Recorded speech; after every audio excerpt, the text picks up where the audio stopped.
Bienvenidos a la clase. Hoy hablaremos sobre el origen de la vida. Existen diferentes teorías. La teoría creacionista o del diseño inteligente es la que defiende la intervención divina de Dios como creador de la vida. La generación espontánea o autogénesis es la teoría que defiende la aparición de seres vivos a partir de la materia inerte como el lodo o la carne en putrefacción. Louis Pasteur refutó dicha teoría gracias a sus experimentos. A partir de estos se creó la pasteurización. Panspermia. Esta teoría apunta a que la vida se originó en el espacio exterior y llegó a la Tierra mediante asteroides, de modo que defiende un origen extraterrestre. La teoría quimiosintética o abiogénesis, la teoría de Oparin-Haldane, explicaría cómo se originaron las biomoléculas y posteriormente la vida a partir de la organización de elementos inorgánicos a través de procesos naturales. El experimento de Miller y Urey, en el que recrearon las condiciones de la Tierra primitiva, consiguió demostrar el origen orgánico de la vida. Los bioelementos básicos para la constitución de las biomoléculas son conocidos como CHOMS.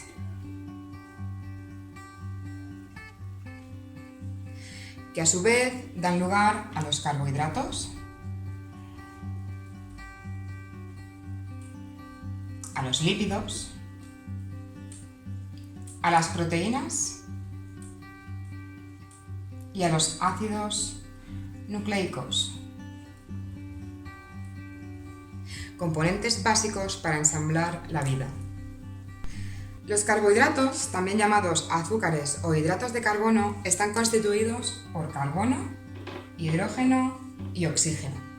Su función principal es energética y podemos encontrarlos formando monosacáridos, disacáridos y polisacáridos.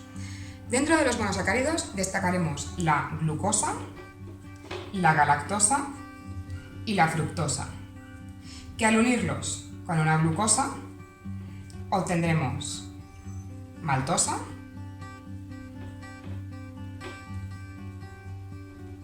lactosa y sacarosa.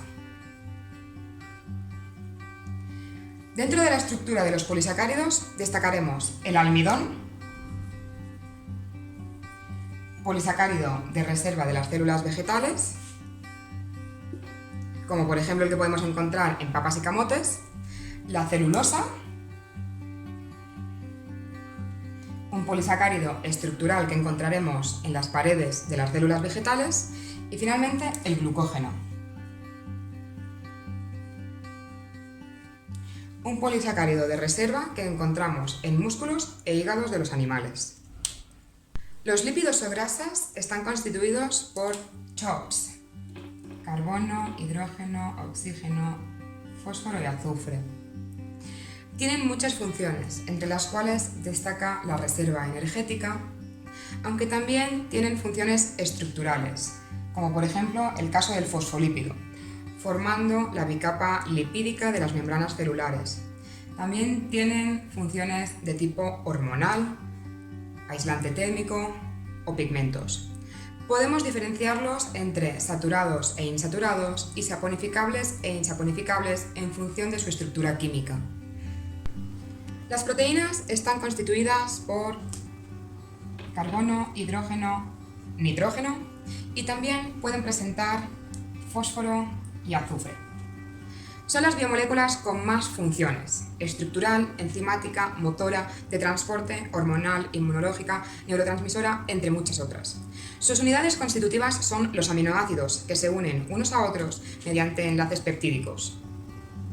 Una vez los aminoácidos se han unido unos a otros mediante enlaces peptídicos, las proteínas pueden organizarse mediante 4 estructuras: primaria, secundaria, terciaria y cuaternaria.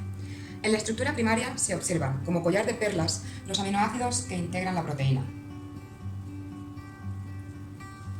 En la estructura secundaria se repliega la estructura primaria y pueden resultar en 2 organizaciones: hoja plegada, como si fuese un acordeón, o bien alfa hélice. La tercera estructura supone el replegamiento de la estructura secundaria, de las cuales podemos obtener o bien proteínas globulares o proteínas fibrilares. Y finalmente, la estructura cuaternaria, en la que se combinan estructuras terciarias para dar macromoléculas como por ejemplo la hemoglobina.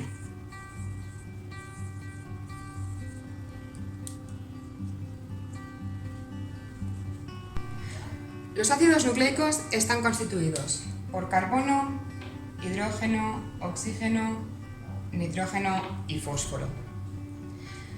Podemos distinguir dos ácidos nucleicos. Por un lado, el ADN, del cual la función principal es contener el código genético y organizar las funciones celulares.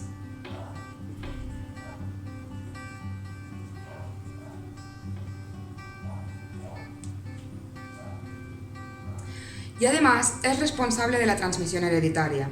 El ácido desoxirribonucleico es de doble cadena y sus nucleótidos son adenina, guanina, citosina y timina. El ARN, en cambio, puede ser dividido en base a sus funciones como ARN mensajero,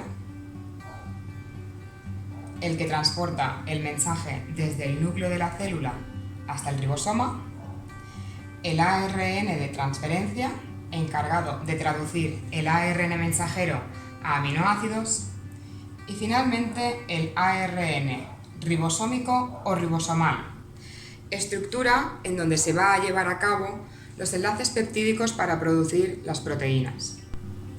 El ácido ribonucleico está constituido por una sola hebra, monocatenario, y sus nucleótidos son adenina, guanina, citosina y uracilo. ¿Cómo se unen estos nucleótidos? Vamos a utilizar un tip para recordarlo. A, gua, ca, te. El atole se une con los tamales y las garnachas con coca.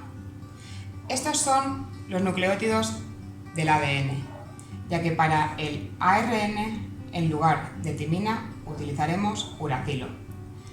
Los dos primeros son purinas